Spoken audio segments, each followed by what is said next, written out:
What happens when one of Hollywood's most unpredictable actors sits down with one of daytime television's most opinionated hosts and everything goes completely off the rails? You're about to witness one of the most explosive confrontations ever caught on live television. A moment so intense it ended with Joy Behar walking off her own show and never coming back. This isn't just another celebrity interview gone wrong. This is the day Charlie Sheen completely dismantled Joy Behar's credibility in front of millions of viewers, exposing her hypocrisy and leaving her so humiliated, she had no choice but to quit on the spot. Make sure to subscribe and let me know in the comments what you think really pushed Joy over the edge. Because what you're about to see will leave you questioning everything you thought you knew about The View. It started like any other Tuesday morning at The View studios in New York. The producers had booked Charlie Sheen for what they expected to be a standard promotional interview for his latest project. Joy Behar, known for her sharp tongue and willingness to challenge guests, was particularly excited about this booking. She had been preparing pointed questions about his past controversies, his public statements, and what she saw as his problematic behavior in Hollywood. What the producers didn't anticipate was that Charlie Sheen had done his homework too. He knew exactly who Joy Behar was, her history of controversial statements, and her pattern of grandstanding during interviews. He came prepared for battle, and Joy had no idea what was coming. As the cameras rolled and the show went live, Joy began with what seemed like a friendly introduction. "We're here with Charlie Sheen, and Charlie, I have to say, you've certainly had quite the journey in Hollywood. Some might say, a rocky one." Charlie smiled that famous grin of his and leaned back in his chair. "Well, Joy, I could say the same about your journey in television. Some might say, hypocritical." The other hosts immediately sensed the tension. Whoopi Goldberg shifted uncomfortably in her seat, while Sarah Haynes looked between the two guests with obvious concern. But Joy, true to form, doubled down. Hypocritical? That's interesting, coming from someone who's had very public struggles with substance abuse and has made some questionable comments about women over the years. Charlie's expression didn't change, but his voice took on that edge that anyone familiar with his interviews would recognize. "You want to talk about questionable comments about women?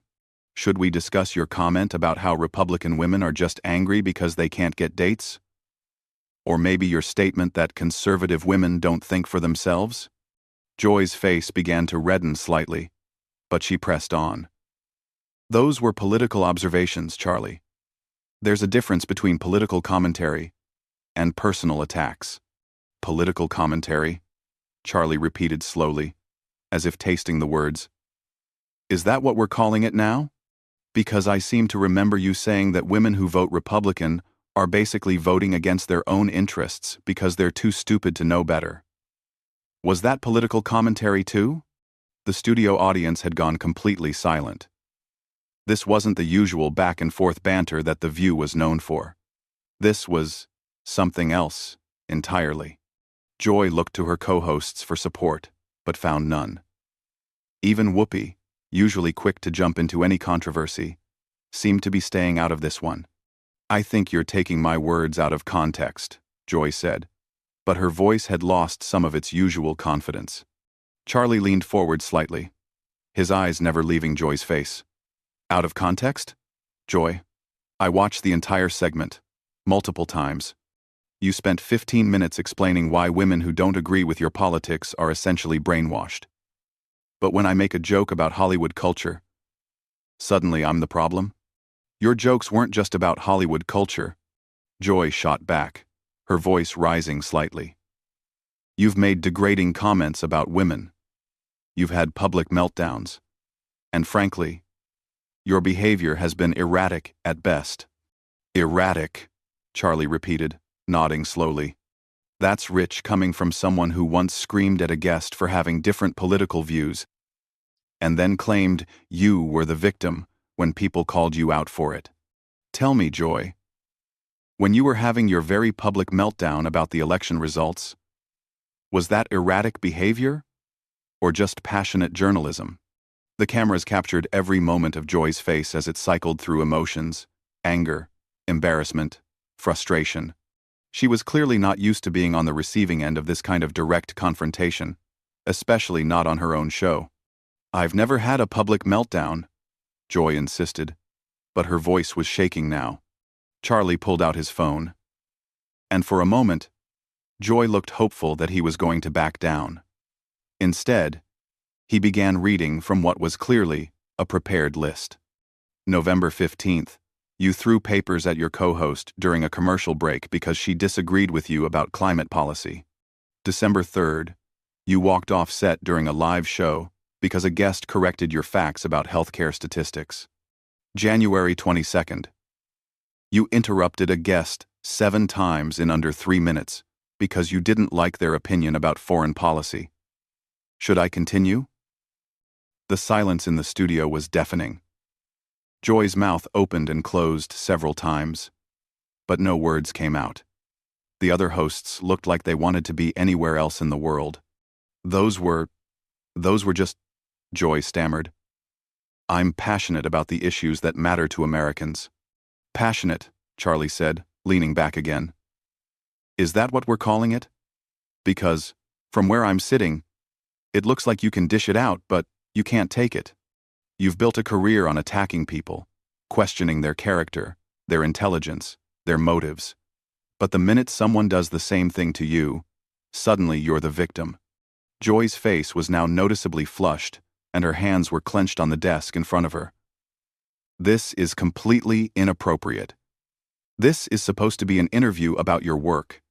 "Oh, now you want to talk about my work?" Charlie asked, raising an eyebrow.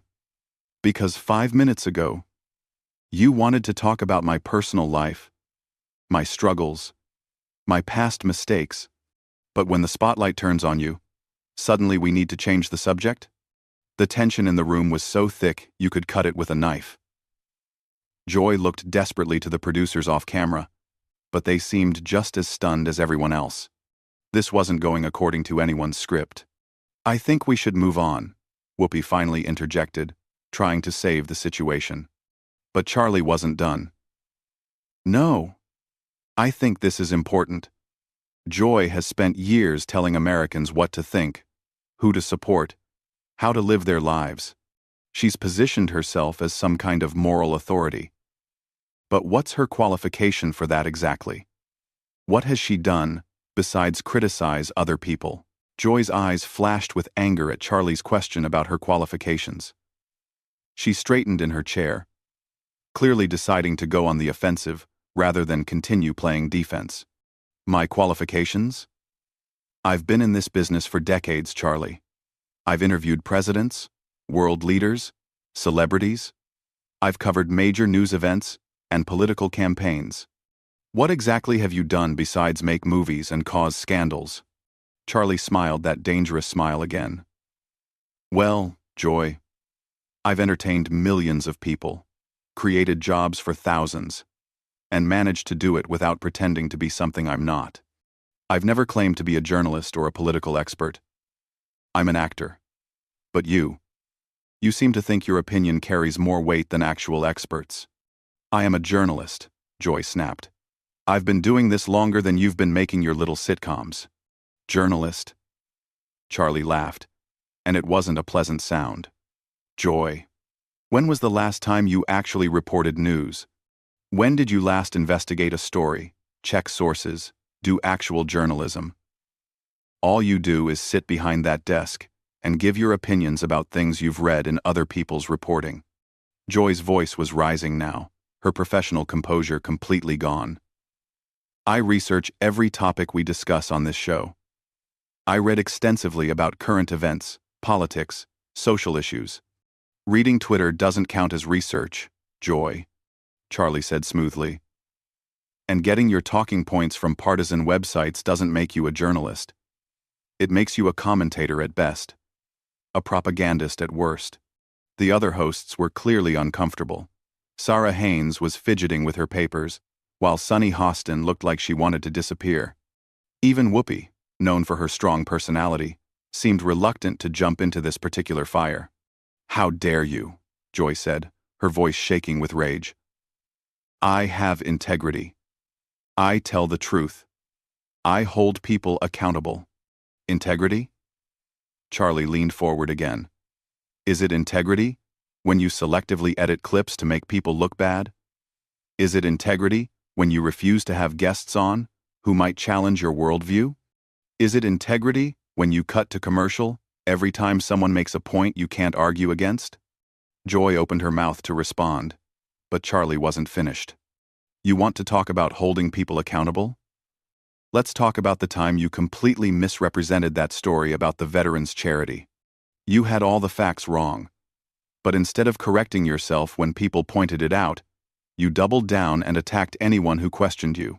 Where was your integrity then? That story was complicated, Joy said weakly. There were multiple sources with conflicting information. Complicated? Charlie's voice was incredulous. Joy. A 5-minute Google search would have given you the correct information, but you didn't bother to check because the wrong version fit your narrative better. That's not journalism. That's activism disguised as news. Joy was visibly struggling now. Her hands were shaking slightly, and she kept looking off camera, as if hoping someone would rescue her from this situation. You're twisting everything, she said, but her voice lacked conviction. You're trying to make me look bad because you can't handle being called out for your own behavior. Charlie sat back in his chair, completely calm now. Joy, I'm not trying to make you look bad. You're doing that all by yourself. I'm just pointing out the hypocrisy. You've spent your career attacking people for things you've done yourself. You criticize actors for being out of touch while you live in a Manhattan penthouse. You lecture Americans about their values while you mock their beliefs. You claim to champion women while you attack any woman who doesn't agree with you politically. The studio was so quiet you could hear the cameras humming. Joy's face had gone from red to pale, and she was gripping the edge of the desk so hard her knuckles were white. I don't attack women, she said, but her voice was barely above a whisper now. Charlie pulled out his phone again. Really? Because I have a compilation here of you calling conservative women names, questioning their intelligence, suggesting they're being controlled by their husbands. You've called successful businesswomen sellouts. You've mocked stay-at-home mothers. And you've dismissed any woman who doesn't share your exact political views as being brainwashed. Joy was shaking her head frantically now. Those weren't personal attacks. I was criticizing their positions. Their positions? Charlie's voice was getting louder now, matching Joy's earlier volume. You called the former Secretary of State a puppet. You said a female Supreme Court justice was too stupid to understand the Constitution. You suggested that women entrepreneurs who support lower taxes are just greedy. How exactly is any of that criticizing positions, rather than making personal attacks? Joy looked around the table desperately, but her co-hosts were all looking down at their papers or off to the side. No one was coming to her rescue. This is ridiculous, Joy said, her voice cracking slightly. You're ambushing me. On my own show. Ambushing you? Charlie's laugh was sharp and humorless. Joy, this is exactly what you do to your guests every single day. The only difference is that usually they're too polite to fight back the way you fight. But I'm not most people. This interview is over, Joy said, starting to stand up. Sit down, Joy, Charlie said firmly. You wanted to interview me, so let's finish the interview. Unless you're admitting that you can't handle being treated the way you treat other people. Joy hesitated, half standing, clearly torn between her desire to escape and her pride. The cameras captured every second of her internal struggle. I don't have to sit here and listen to this, she said. But she wasn't moving toward the exit. No, you don't, Charlie agreed. But if you walk away now, you're proving my point. You're showing everyone watching that you're exactly what I said you are, someone who can dish it out but can't take it. Someone who talks tough but runs when confronted with the same energy you bring to every conversation. Joy slowly sat back down, but her body language screamed defeat. She looked smaller somehow, less commanding than she had at the start of the interview. What do you want from me? She asked quietly. Charlie's expression softened slightly, but his voice remained firm. I want you to admit what you are, Joy. You're not a journalist. You're not an objective commentator. You're an entertainer, just like me. The difference is that I own what I am. You hide behind claims of integrity and journalistic standards while behaving like a political operative. Joy stared at him for a long moment, her eyes filling with what looked suspiciously like tears. When she finally spoke, her voice was barely audible. You don't understand, Joy whispered, her voice trembling.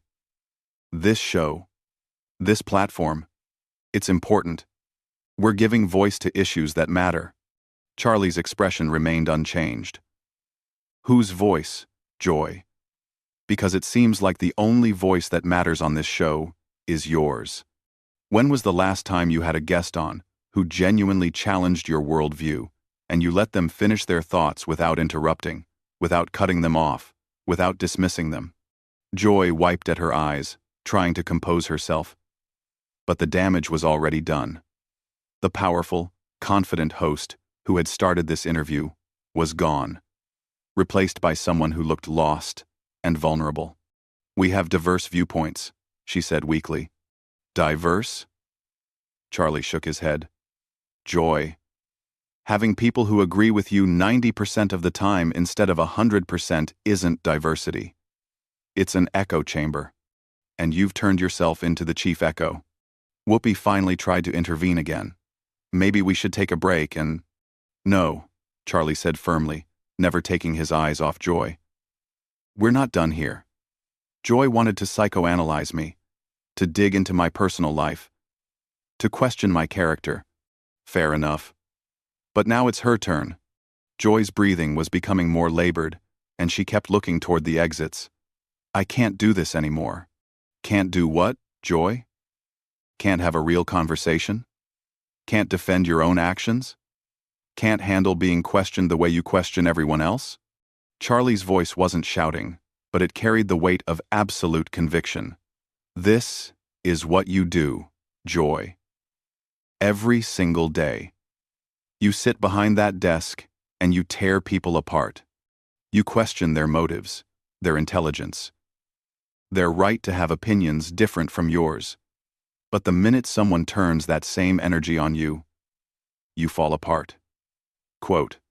Joy stood up abruptly, her chair sliding backward with a sharp screech. I don't have to listen to this. This is my show. Is it, though? Charlie asked calmly. Because from where I'm sitting, it looks like you're just another employee who's been allowed to think she's more important than she actually is. The show will go on without you. Joy. The network will find someone else to fill that chair. But you'll just be another former talk show host who couldn't handle the pressure when it was applied to her instead of by her. Joy's face was streaming with tears now, her makeup running, her professional facade completely shattered. You're a horrible person, she managed to choke out. Maybe I am, Charlie agreed. But at least I'm honest about who I am. I don't pretend to be a moral authority while behaving like a bully. I don't claim to care about women while attacking any woman who disagrees with me. I don't lecture people about tolerance while being completely intolerant of different viewpoints. Joy was backing toward the exit now, but Charlie's voice followed her. You know what the difference between us is, Joy? When I mess up, when I say something stupid or do something wrong, I own it. I don't hide behind claims of being misunderstood or taken out of context.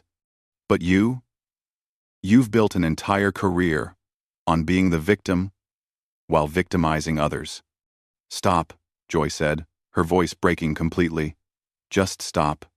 Why should I stop? Charlie asked, his voice relentless. You didn't stop when you spent 20 minutes attacking that young conservative commentator last month. You didn't stop when you made that military wife cry during your interview about veterans' benefits. You didn't stop when you deliberately mischaracterized what that small business owner said about healthcare costs. Why should I give you the courtesy you've never given anyone else? Axid. Grom. Joy was at the edge of the set now, torn between her instinct to flee and her desperate need to have the last word. "I help people," she said desperately. "I inform people about important issues." Charlie stood up slowly, his full presence filling the space. "You don't help people, Joy. You divide them. You take complex issues and reduce them to sound bites that support your predetermined conclusions. You've turned political discourse into a blood sport, where anyone who disagrees with you isn't just wrong, they're evil." "That's not true," Joy protested, but her voice had no strength left. "Isn't it?" Charlie pulled out his phone one more time. "I've got clips here, Joy. Hours of them. You calling people names, questioning their patriotism, suggesting they're racist or sexist or stupid just because they have different priorities than you do. You've made a living off of division and hatred, and you've convinced yourself that you're the good guy in all of this." Joy shook her head violently. "I fight for what's right. I stand up to injustice." Quote, "No," Charlie said quietly. And somehow his quiet voice was more devastating than any shout. "You perform outrage for ratings. You turn real issues into entertainment. You've taken the legitimate concerns of real people and turned them into talking points for your show. You don't care about solving problems, Joy. You care about being seen as the person who cares about solving problems." The silence stretched for what felt like an eternity. Joy stood frozen at the edge of the set, tears streaming down her face, her chest heaving with suppressed sobs. The other hosts sat motionless, afraid to move or speak. The cameras kept rolling, capturing every second of Joy's complete breakdown. "I quit," Joy finally whispered. "What?" Whoopi said. The first words she'd spoken in several minutes. "I quit," Joy said louder, her voice gaining strength from desperation. "I can't do this anymore. I won't sit here and be attacked like this. This isn't journalism. This isn't entertainment. This is cruelty." Charlie sat back down calmly. And there it is. When faced with the same treatment she gives everyone else, Joy Behar calls it cruelty. When she does it to other people, it's holding them accountable. When someone does it to her, it's an attack. Joy was backing toward the exit again, shaking her head frantically. "You're all witnessing this. You're all seeing what he's doing to me. What I'm doing to you." Charlie's voice was incredulous. "Joy, I'm using your own words, your own actions, your own history against you. If that feels like an attack, maybe you should think about what that says about your own behavior." "I'm done," Joy said, reaching the exit. "I'm done with this show. I'm done with this network. I'm done with all of it. You want to destroy people? Fine. Do it without me." And with that, Joy Behar walked off the set of The View for the final time, leaving behind a stunned studio, a bewildered audience, and Charlie Sheen sitting calmly in his chair as if nothing had happened. Charlie looked directly into the camera. And that, ladies and gentlemen, is what happens when someone who's made a career out of dishing it out finally gets a taste of their own medicine. The show cut to commercial, but the damage was done. Joy Behar had been completely exposed, humiliated on her own show, and driven to quit by someone who simply treated her the way she had been treating others for years. What did you think of Charlie Sheen's systematic dismantling of Joy Behar's credibility? Was he too harsh? Or was this exactly what she deserved after years of attacking her guests? Let me know in the comments below what you think was the most devastating moment in this entire confrontation, and don't forget to subscribe for more shocking celebrity showdowns that you won't see anywhere else.